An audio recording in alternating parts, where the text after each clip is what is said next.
Sega.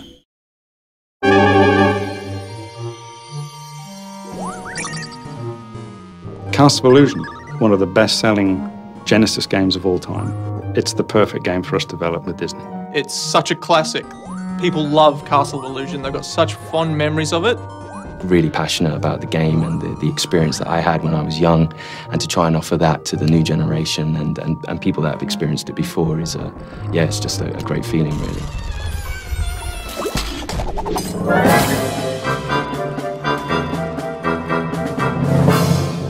There is definitely something about Disney which I don't think any other brand has quite captured.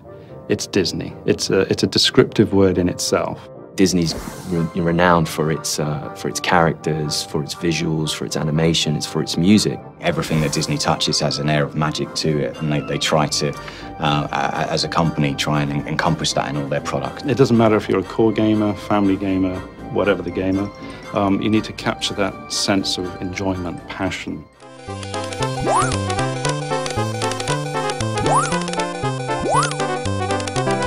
I was a child, I bought it. It was one of my favourite games. I played it to death. I grew up with my Mega Drive. I've played all the classic Disney games, and Castle of Illusion stands up as one of my all-time favourites. 20 years later, to be given the opportunity to work on that IP, to reimagine it and bring it forward with today's technology was just, you know, an amazing opportunity.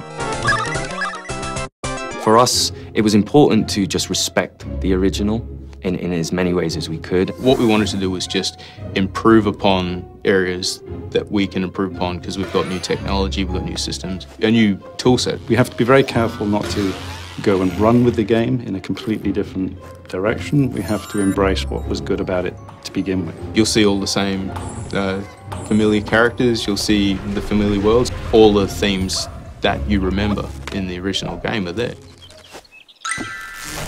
And we've kept to the original in such a way that Disney can recognize it immediately. They recognize the tree stump and they smile. They go, that's exactly what we're looking for.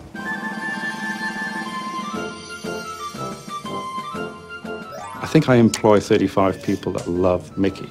So making them happy, I think, is a good indication that the audience is going to be happy. He's the stoic little guy. He never really gets too bothered by things. He's always willing to give it a go. He's very brave, but at the same time very kind. He's quite charming in the way he approaches things, and we really wanted to capture a lot of that charm from Mickey that you see in the old kind of Mickey cartoons. Obviously, there's a little bit of pressure there for making him awesome, because it's Mickey Mouse and he's, you know, the biggest character in the world. We are not going to reinvent Mickey. We have to respect the style of Mickey, the look and feel, the characteristics, the animation cycles, the walk cycles. And not only that, but from an artistic point of view, we have great concept artists that have been able to really capture the look of Mickey, what he meant in Castle of Illusion, in the Mega Drive era, and how do we bring a flavour of that into the new modernised version, but without changing him so much that he distinctly looks like a different Mickey Mouse.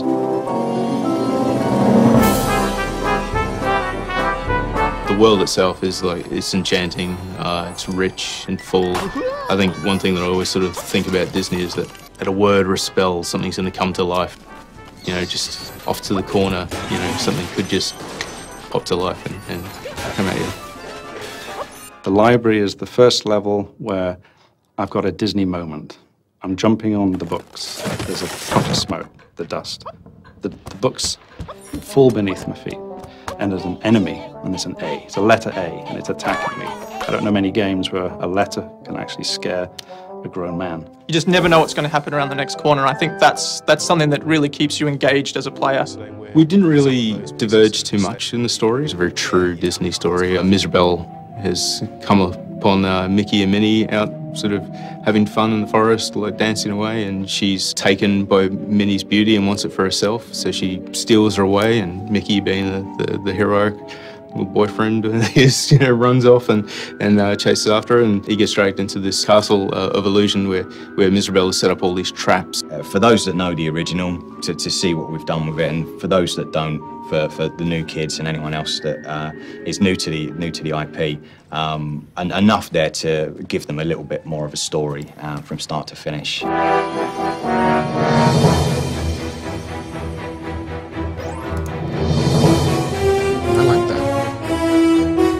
That's pretty cool. think for almost 100 years now, Disney have been pioneering so many things with animation and audio, and the key for me was synchronizing them together. Audio and music is a massive part of Disney itself, and that's something we take very seriously. So for us, it was important that we again tried to pursue certain sounds that made sense to the environment that Mickey was in. When making a new modern Castle of Illusion, we're able to use the old Castle of Illusion as liberal as we need to. And it's actually been quite nice to take the entire original 16-bit track and use them in the modern version as well. But sometimes by retaining that low fidelity, that's part of its charm, of its style. So I do think it's important to retain that. Although we have cleaned it up a little bit, it still retains that original character. Hey, I need that to say Vinny! Come back! We have had the opportunity to allow Mickey to speak. You know, this was something that we felt passionately about, having him interact in the story. There you are! Hey, come down here! From a sound perspective, we've been able to help it into the 21st century by, I think, primarily we're able to do a lot more with the sound effects, the mixing, the environmental effects. I mean, these are all things that we come to expect without realizing it. So we're able to go further with interactive music, and we can have more dynamic things going along with the sound effects and the voice as well. Castle of Illusion, you know, is built from the ground up.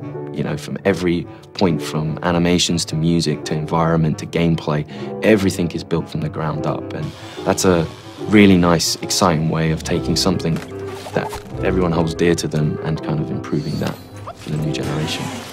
I think they'll love it. I mean, we love it.